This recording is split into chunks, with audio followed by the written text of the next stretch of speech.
Thursday's House Judiciary Committee markup of articles of impeachment took an ugly turn when Florida Republican Matt Gaetz launched a personal attack on former Vice President Joe Biden's youngest son.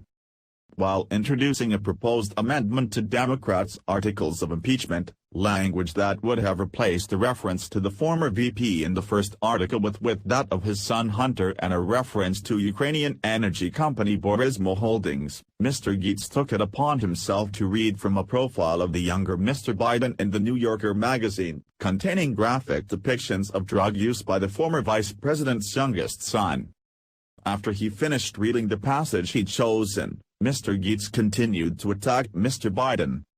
"I don't want to make light of anybody's substance abuse issues, but it's a little hard to believe that Burisma hired Hunter Biden to resolve their international disputes when he could not resolve his own dispute with Hertz. Over leaving cocaine in a crack pipe in the car," he said.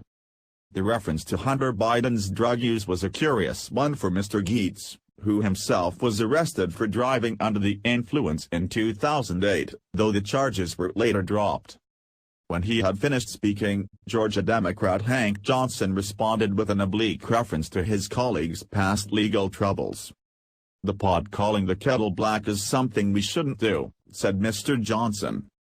"I don't know what members have had issues with substance abuse, been busted with DUI, but if I did, I wouldn't raise it against anyone in this committee. It's not proper," he added.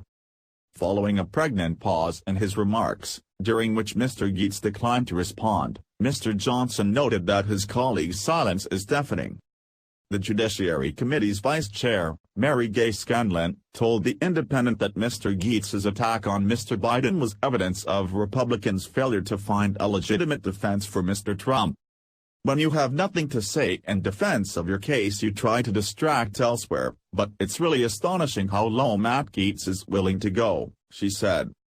Mr. Gaetz's amendment was voted down along party lines. Jamie Raskin, a Maryland Democrat, posited that Republicans' tactics were turning ugly to distract the public from Mr. Trump's conduct. "I'm getting the sense that the GOP strategy is to create such a sordid spectacle that people just turn their TVs off," said Mr. Raskin, who taught constitutional law at American University's Washington College of Law before being elected to Congress. "That's a cynical strategy, to try to turn people off from public engagement just by virtue of misbehavior in public."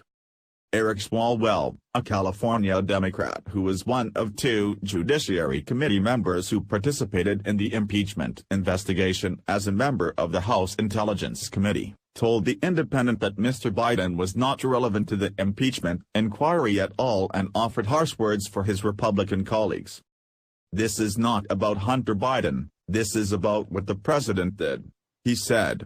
"Anyone who ignores what the president did is in denial and is abdicating their duty to protect our elections and our national security."